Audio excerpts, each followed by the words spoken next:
Hello everyone, நான் உங்கள் பாலா பேசுகிறேன். இந்த வீடியோ நம்ம என்ன தெரிஞ்சுக்க போகிறோன்னா, சிப்ரோஃப்ளாக்சசின் இந்த மருந்தினுடைய பயன்கள் என்னென்ன, பெனிஃபிட்ஸ் என்னென்ன, இந்த மருந்தினுடைய பக்க விளைவுகள் என்னென்ன, இந்த மருந்தை யாரெல்லாம் எடுத்துக்கலாம், யாரெல்லாம் எடுத்துக்கக்கூடாது, இந்த மருந்தை எப்போ எடுத்துக்கணும், எந்த அளவுக்கு எடுத்துக்கணும் என்பதை பற்றி அந்த வீடியோவில் நம்ம முழுமையாக தெரிஞ்சுக்க போகிறோம்.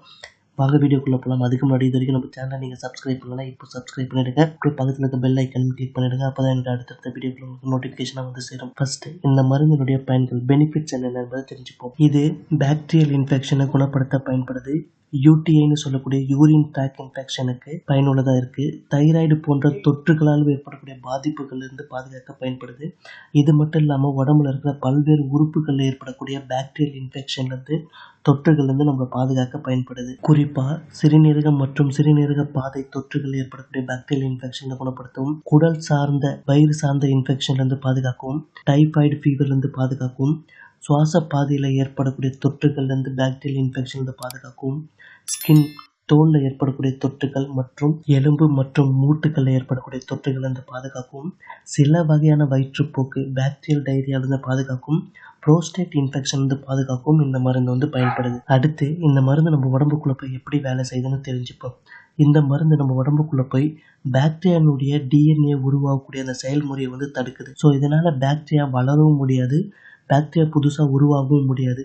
ஸோ இதனால் பாக்டீரியா இறந்து போய் நமக்கு ஏற்பட்டிருக்க இந்த இன்ஃபெக்ஷன்லேருந்து நம்மளை பாதுகாக்க இந்த மருந்து பயன்படுது. அடுத்து இந்த மருந்தினுடைய பொதுவான பக்க விளைவுகள் என்ன அப்படின்னு பார்த்தீங்கன்னா, குமட்டல், வாந்தி, வயிற்றுப்போக்கு, வயிற்று வலி, தலைவலி, தலைச்சுற்றல், தூக்கமின்மை.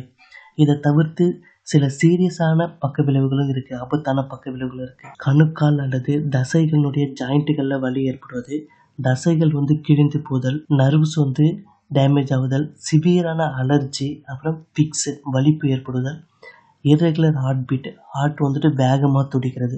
இவையெல்லாம் தான் இந்த மருந்துடைய சீரியஸான பக்க விளைவுகளாக சொல்லப்படுது. இதை தவிர்த்து இந்த மருந்தை யாரெல்லாம் எடுத்துக்கும் போது ரொம்ப கவனமாக இருக்கணும் அப்படின்னு பார்த்தீங்கன்னா, கிட்னி டிசீஸால் பாதிக்கப்பட்டவங்க, ஃபிக்ஸ் வலிப்பு ஏற்படுறவங்க, இர்ரெகுலர் ஹார்ட் பீட்டு, பிபி நோயால் பாதிக்கப்பட்டவங்க, அப்புறம் தசைகள் மற்றும் ஜாயிண்டில் அதிக பெயின் இருக்கிறவங்க, சுகர் நோயால் பாதிக்கப்பட்டவங்க, இவங்க எல்லாரும் இந்த மருந்து எடுத்துக்கும் போது உங்கள் டாக்டர்கிட்ட இன்ஃபார்ம் பண்ணி தான் இந்த மருந்து எடுத்துக்கணும். அதே போல் குழந்தைக்கு தாய்ப்பால் கொடுக்குறவங்க, கர்ப்பமாக இருக்கிறவங்க இந்த மருந்து எடுத்துக்கும் போது கம்பல்சரி அவங்க டாக்டருடைய அட்வைஸ் இல்லாமல் இந்த மருந்தை நீங்கள் எடுத்துக்கக்கூடாது. அதே போல் இந்த மருந்தை எடுத்துக்கும் போது பால், தயிர், கால்சியம் சப்ளிமெண்ட் டேப்லெட்ஸ் குறைஞ்சது ஒரு 2 மணி நேரத்துக்கு எடுத்துக்கக்கூடாது. இந்த மருந்து ஒரு சக்தி வாய்ந்த ஆன்டிபயோட்டிக், ஒரு ஸ்ட்ராங்கான ஆன்டிபயோட்டிக். இந்த மருந்தை எப்போ எடுத்துக்கணும், எந்த அளவுக்கு எடுத்துக்கணும் பார்த்தீங்கன்னா, இந்த மருந்து 250, 500, 700 mg அளவில் இருக்குது. இது பார்த்தீங்கன்னா உங்களுடைய நோயினுடைய தன்மைக்கேற்ப, வயது மற்றும் உங்களுடைய இன்ஃபெக்ஷனுக்கு ஏற்ப டாக்டருடைய அட்வைஸ் பண்ணி இந்த மருந்தை எடுத்துக்கோங்க. இது நோயினுடைய தன்மை, கிட்னி ஃபங்க்ஷன், உடல்நிலை, இது எல்லாமே டிபெண்ட் பண்ணி தான் இந்த டோசேஜ் ஃபிக்ஸ் பண்ணுவாங்க. ஸோ அதனால் உங்கள் டாக்டர் எப்போ சொல்கிறாங்களோ அந்த டைமிங்கில் எவ்வளோ கோர்ஸ் சொல்கிறாங்களோ 1 வீக்கோ இல்லை 3 டேஸோ அந்த டைமிங் வரைக்கும் தான் எடுக்கணும். நிறைய ஆன்டிபயோட்டிக்ஸ் எடுத்தீங்க அப்படின்னா உங்களுக்கு கிட்னி சம்மந்தமான ப்ராப்ளம் வரதுக்கான வாய்ப்புகள் இருக்குது. இது மட்டும் இல்லாமல் சீரியஸான பக்க விளைவுகள் ஏற்படுத்தவும் வாய்ப்பு இருக்குது. ஸோ இதை தவிர்த்து உங்களுக்கு வேறு ஏதாவது சந்தேகம் இருந்தால் கேட்ட கமெண்ட்டில் டைப் பண்ணுங்கள், நான் ரிப்ளை பண்ணுறேன். இந்த வீடியோவை எல்லாருக்குமே ஷேர் பண்ணுங்கள். எல்லாருமே இந்த மருந்தினுடைய பயன்கள் என்னென்ன, பக்க விளைவுகள் என்னென்ன என்பது எல்லாருமே தெரிஞ்சுக்கிட்டும். நம்ம வேறு ஒரு வீடியோவில் சந்திப்போம். நன்றி, வணக்கம்.